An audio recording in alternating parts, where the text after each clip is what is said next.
وَلَقَدْ يَسَّرْنَا الْقُرْآنَ لِلذِّكْرِ فَهَلْ مِن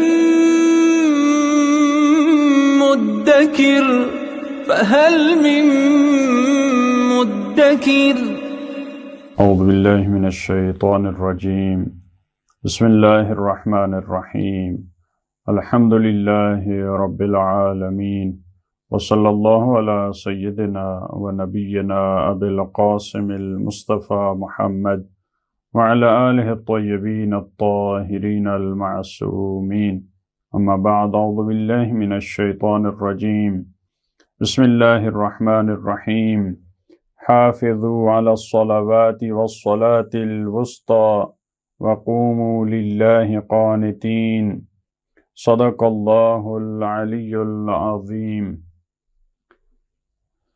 پروردگار عالم نے سورہ بقرہ کی آیت نمبر 238 میں نماز کی پابندی اور نماز پہ اچھے انداز میں کاربند رہنا، اس کی محافظت کرنا، اس کا حکم بیان فرمایا۔ اس سے پہلے والی آیات میں جیسا کہ آپ کو معلوم ہے خواتین کے مسائل، خواتین اور میاں بیوی کے مسائل، نکاح کے مسائل، طلاق کے مسائل، طلاق کی عدت کے مسائل، وفات کی عدت کے مسائل، ان کو مختلف انداز میں بیان کیا، اور یہاں پہ 2 آیات کے بعد دوبارہ عدت وفات کے جو مسائل ہیں اس کو بیان کیا، لیکن درمیان میں نماز کی بات کی۔ اس کا رابطہ یوں ہو سکتا ہے ان آیات سے، کیونکہ جو طلاق کے مسائل ہیں، جو وفات کے مسائل ہیں، یہ سارے مشکل مسائل ہیں۔ یہاں پہ یہ خاندان مشکلات سے گزر رہے ہیں۔ طلاق کی صورت میں بھی اور جب ڈیتھ ہو جاتی ہے کسی کی، وفات کی صورت میں بھی یہ خاتون، اس کے بچے، یہ مشکل حالات سے گزر رہے ہیں۔ تو فقط چند افراد نہیں بلکہ کم از کم 2 خاندان یا کئی خاندان جو قرب ہے جن کا اس سے، جو ریلیٹڈ ہیں اس خاتون سے، اسی طرح اس فرد سے جس کی وفات ہو چکی، تو یہ متاثرہ خاندان ہیں، یہ مشکلات میں ہیں۔ ان کو کون سہارا دے سکتا ہے؟ کون سا ایسا عمل ہے جو دوبارہ ان کو اپنے پاؤں پہ کھڑا کر سکتا ہے؟ وہ نماز ہے۔ وہ نماز میں یہ ایسی طاقت ہے، ایسی توانائی ہے، یہ پروردگار عالم کے ساتھ انسان کا ایسا رابطہ برقرار کرتی ہے۔ نماز میں یہ طاقت ہے، یہ انسان کو پھر اپنے پاؤں پہ کھڑا کر دیتی ہے۔ لہذا یہ خاتون جس کا شوہر دنیا سے چلا گیا، افراد کو اور رشتہ داروں کو ہم نے نصیحت کی ہے کہ ان کا خیال رکھا جائے۔ بعد والی آیات میں بھی اس کا تذکرہ آئے گا۔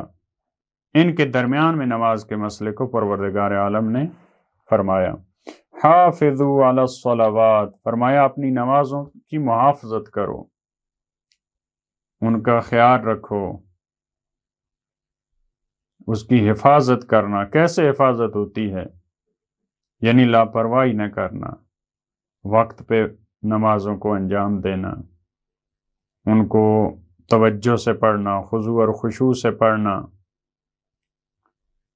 حافظوا علی الصلوات، صلات کی جمع ہے صلوات، کیونکہ جو واجب نمازیں ہیں یہ بھی 5 وقت کی ہیں، لہذا جمع کا لفظ یہاں پہ تمام نمازوں کی پابندی، تمام کا خیال، تمام کو اہمیت دینا۔ والصلاة الوسطی، اور درمیانی نماز کا خیال، خصوصی طور پہ وسط والی نماز، درمیانی نماز، اس پہ خصوصی طور پہ آپ کی نظر ہو۔ قرآن کی اس آیت سے ہمیں یہ سمجھ نہیں آتا کہ درمیانی، کیونکہ مشخص نہیں کیا 5 نمازیں ہیں، دو ایک طرف ہیں، دو ایک طرف ہیں. جو درمیان کی نماز ہے وہ صلاۃ وسطی ہوگی. روایات مختلف ہیں.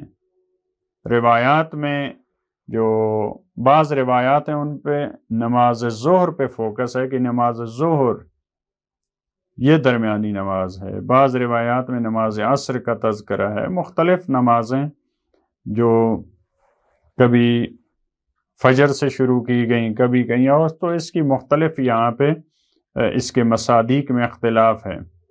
درمیانی نماز، البتہ ایک اس کی تفسیر یہ بھی ہے کہ جس طرح مسلمانوں کے لیے امت وسط کا لفظ استعمال کیا گیا، معتدل امت، معتدل امت جو افراط اور تفریط سے بچی ہے، تو صلاۃ وسطی یعنی تمام نمازوں کو مد نظر رکھ کے پروردگار عالم نے فرمایا صلاۃ وسطی یہ وسط اور معتدل نماز ہے. جو پہلے والی نمازیں تھیں ان میں جو قیام، ان میں رکوع، ان میں سجود کی جو کیفیت تھی، ان تمام کو مد نظر رکھا جائے تو یہ معتدل نماز ہے. لہٰذا ایک یہ بھی تفسیر ہے، لیکن معمولاً جو روایات میں بیان کیا گیا وہ نماز ظہر ہے. اپنی تمام نمازوں کا خیال رکھو، ان پہ محافظت ان کی ضروری ہے. اسی طرح درمیانی نماز کی وَقُومُوا لِلَّهِ، اور اللہ کے لیے قیام کرو. نماز کا جو قیام ہے یہ بھی مراد ہو سکتا ہے، اور جہاں بھی آپ نے کھڑے ہونا ہے، جہاں بھی آپ کا قیام ہے وہ اللہ کے لیے ہونا چاہیے، چاہے انفرادی ہے، چاہے اجتماعی ہے، چاہے نماز میں ہے، چاہے دوسرے معاملات میں ہے. قانتین، وہ بھی خضوع اور خشوع کی حالت میں. اگر نماز کے لیے آپ کا قیام ہے تو وہ بھی خضوع اور خشوع میں آپ کا قیام ہونا چاہیے. اگر دوسرے معاملات میں ہے تب بھی اطاعت پروردگار اور خضوع اور خشوع قانتین قنوت سے ہے.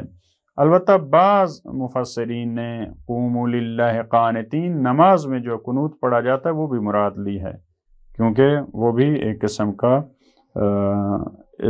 خضوع اور خشوع کا اظہار ہے، اطاعت پروردگار کا اظہار ہے، اور قانتین سے وہ قنوت بھی بعض نے لیا. فَإِنْ خِفْتُمْ، اور اگر تمہیں خوف ہو، بعض ممکن ایسے حالات ہوں کہ تم محافظت نہ کر سکو. جس طرح کاربند رہنا چاہیے تمہیں نماز کے معاملات میں، نماز کے اوقات کے بارے میں، بعض ایسی جگہیں ہیں جہاں پہ تم یہ خیال نہیں رکھ سکتے ہو. وہ کون سی جگہیں ہیں جہاں پہ تمہیں خوف ہو؟ دشمن کا خوف ہے یا کوئی بھی کسی طرح کا خوف ہو سکتا ہے. فَإِنْ خِفْتُمْ فَرِجَالًا أَوْ رُكْبَانًا، رجالن رجل کی جمع ہے. رجل کہتے ہیں پاؤں کو، رجالن یعنی پاپیادہ. فرجالن تو آپ چلتے ہوئے بھی پڑھ سکتے ہیں، اور رکبانن آپ سوار ہیں، اس صورت میں بھی آپ پڑھ سکتے ہیں. یعنی آپ اگر خوف کی حالت میں ہیں تو پھر جس طرح قیام اور جس طرح رکوع اور سجود، جس طرح رو بقبلہ، پورے شرائط کو مد نظر رکھنا چاہیے، آپ نہیں رکھ سکتے، اس صورت میں تمہیں اجازت ہے. فرجالن اور رکبانن، رکبانہ یعنی سواری حالت میں آپ سوار ہیں کسی چیز پہ بھی. فَإِذَا أَمِنْتُمْ، اور جب تم امن محسوس کرو، جب خوف ختم ہو گیا، فَاذْكُرُوا اللَّهَ كَمَا عَلَّمَكُمْ، تو پھر اللہ کو یاد کرو اسی طرح جیسے اس نے تمہیں تعلیم دی ہے، جیسے اس نے شریعت کی تعلیم دی ہے، جیسے اس نے تمہیں احکامات بتائیں، پھر اسی طرح سے. یعنی جب ایمرجنسی حالات ختم ہو جائیں تو پھر معمول کے مطابق جو شریعت کے احکام ہیں، جو اس نے تمہیں تعلیم دی ہے، اسی طرح سے اللہ کو یاد کرو.